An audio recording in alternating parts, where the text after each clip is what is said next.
name is Craig Thompson-Wood. Welcome to what is now a fairly empty classroom as we are preparing for summer holidays up here in Canada. Today we're looking at the Enchanted Tower by Inca and Marcus Brand.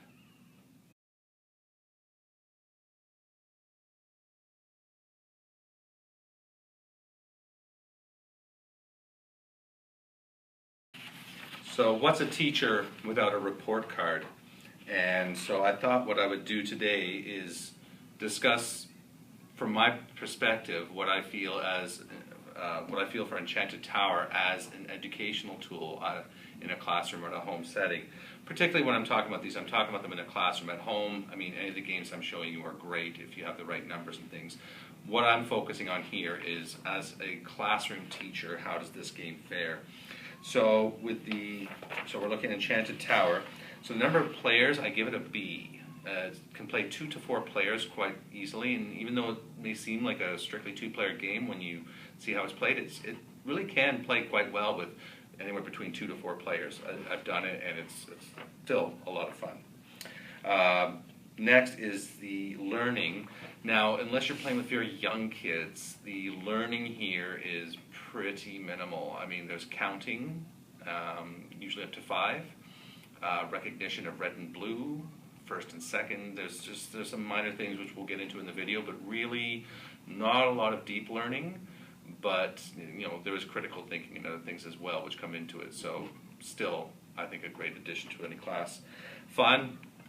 This game is, even though it's for young kids, is still fun for adults. I've played this with my grandson, and we have a blast with it. I mean, once we finish playing, he wants to play it again and again and again. It's like one of those kinds of games where you just keep playing, and it's with time.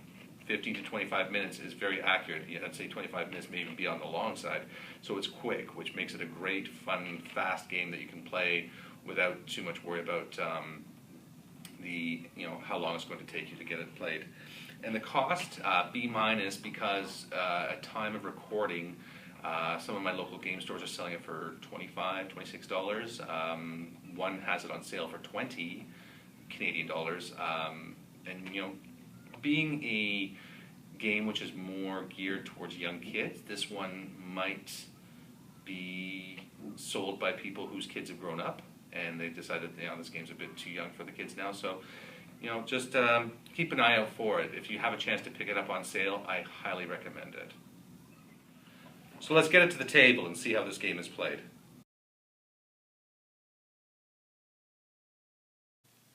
So this is the starting setup for Enchanted Tower. Please excuse the fact there's a gaping hole in the board here. There's actually a number of holes in the board. They're just normally covered up with tokens. I seem to have left one token at home. I know we've only played it in one location, so I'm sure I'll find it when I get home, but I didn't want to delay the recording of this particular part. So I've decided to go ahead with it, but just know that there will be a token in your game for all the spaces to be covered. So in the start of the game, you have the sorcerer, who starts in the bottom corner here, where there's actually a door printed onto the side of the board here. And so the sorcerer comes out of the door and starts at this star space. The hero Robin starts in one of these 4 spaces with the circle marked in it. And the royal figure, princess or prince, however you wish to make it. We don't have to have the princess damsel in distress thing, but you have the person to be rescued here in the tower. So what's going to happen on each turn is that Robin and the wizard are in a race to find the key. Now the wizard knows where the key is. The wizard has lifted up one of the tiles, hidden the key inside, and then closed it up again. Now what's really kind of cool about this is that the key is metallic, and each of the characters has a little magnet underneath their base. So as they slide along the spaces, you'll hear a click when the magnet finds the key. So on each turn, it's the players are going to roll the dice. So with this one, you have a red figure, a blue 4, and a red 3. So what this means with the red is that red is moving first. So red can move 3 spaces. So red can go 1, 2, 3, and blue then moves, but moves second, but can still move the 4. 1, 2, 3, 4. So blue has the advantage because the sorcerer knows where the key is hidden in the garden because he or she put it there, but red has a head start. Blue has to go around this whole track and then will come up to this space and then has to go after the key. So, and you just play keeps proceeding. So in this case, blue moves 3. 1, 2, 3, and red goes 5. Oh, sorry, and red was going 5. So red might go 1, 2, 3, 4, 5. So you're always stopping on a circle space when you're moving. And again, you can sometimes double check if you have found the key. And then blue is going first with 3, and then red will go 3. So now blue will come up 1, 2, 3, and then red will go 1, 2, 3. Blue goes 5, goes 1, 2, 3, 4, 5, and red at this point knows they're close, so we'll go 1, 1, 2, and we found the key. So this tile would now be turned over to put the light blue side up. So this hiding spot has been used. You now take the key. You just have to insert it. You don't push. You don't twist the key. You just push the key in. If nothing happens, it's not the right space. There are 6 spaces around the tower, and until Robin or the wizard finds the right space, nobody has won the game. So now you just repeat. So now the Robin player will close his or her eyes. The sorcerer player now hides the key again, puts that down, but remember, cannot hide it any place that it has already been hidden, and you just repeat. So at some point, you will find the proper space for the key, and you'll know it's the proper space because the prince or princess leaps in the air for joy at having been rescued. And that's it for Enchanted Tower.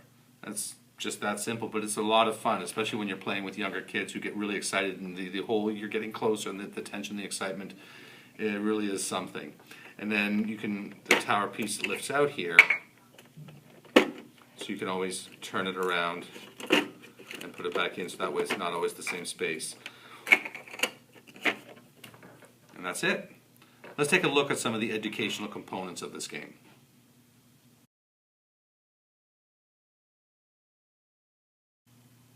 As I mentioned at the beginning of the video, there's not a lot of deep academic learning that happens in this game. It's just, there's no language, there's no reading at all, so completely language independent, which can be a good thing if you're playing with, young children or even people who don't speak the same language. For maths, you're counting up to 5 is the highest number, so you're never counting higher than 5. You're not adding or subtracting anything. You can do color recognition between red and blue, or if you're color deficient or color blind, then you can match the blue. You can match the shape of the person to the figure that corresponds with it. And if you were to paint the outside of these locks in different colors, as I'm thinking about doing, then you can use those as part of your memory thing to say, well, I tried the purple lock and the green lock, so maybe I'll try the yellow lock next.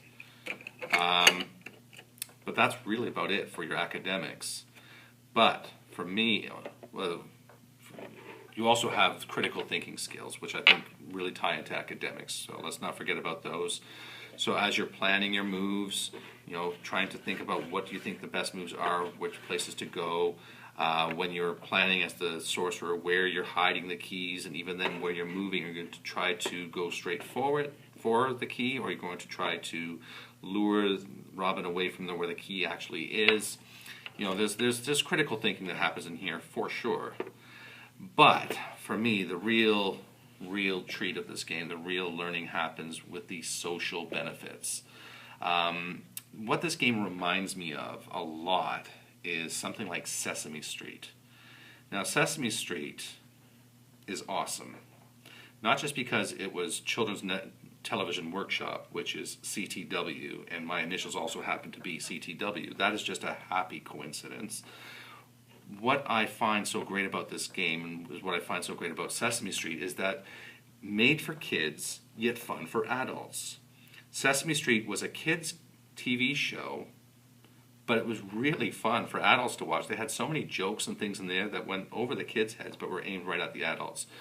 This game is fun to play, even as an adult, because I can play children's games with like Candyland or Snakes and Ladders, and you play those with your kids because they enjoy that, and you enjoy spending time with them. But let's face it, those games are not fun. This game is fun. And so while you're playing with them, then you get into all those great things like I mentioned in my social benefits video of teaching them taking turns, and the sportsmanship, and just the social interactions that happen. I mean, kids just love spending time with their parents. And so just to be able to spend that time with them doing something that's enjoyable, that you really enjoy and have a good time doing together, it's wonderful. It's wonderful to be able to play such a game where both people are so engaged and so interested in it. Now also within the social, if you're playing on teams, then you can learn about taking turns. So if I'm playing on a team with another Robin, do we talk it out and say, okay, well, we're going to make our choices together, or do I take a turn moving Robin, and then the other person can then take a turn moving Robin, and we can take turns back and forth that way. Same thing with the sorcerer, and with the sorcerer you can talk it out. Okay, where are we going to hide this key? Do you think here? Do you think here? You can make those kinds of collaborative decisions. So there's collaboration, taking turns, and even one more thing that sometimes happens is when I play with my grandson, when one of us finds the key and tries to rescue the royalty here and it doesn't work, well then maybe we'll switch it up. So maybe I was Robin, okay, but next time maybe I'll be the sorcerer this time. And we just sort of rotate it around, not really sort of caring too much who wins or loses, because it's exciting for both of us when we see that the princess or prince pop out of the tower. It's just fun. And so to me, hands down, the best learning that happens in this game comes from the social interactions.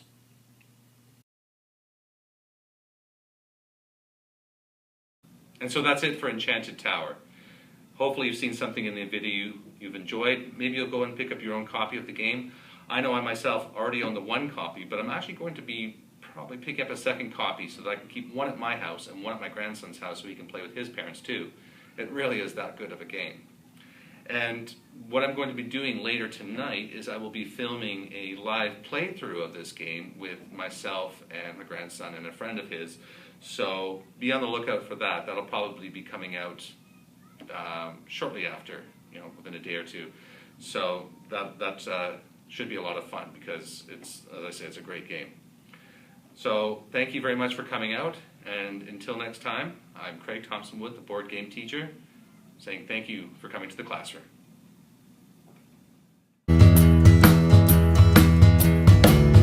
Are you coming back to school?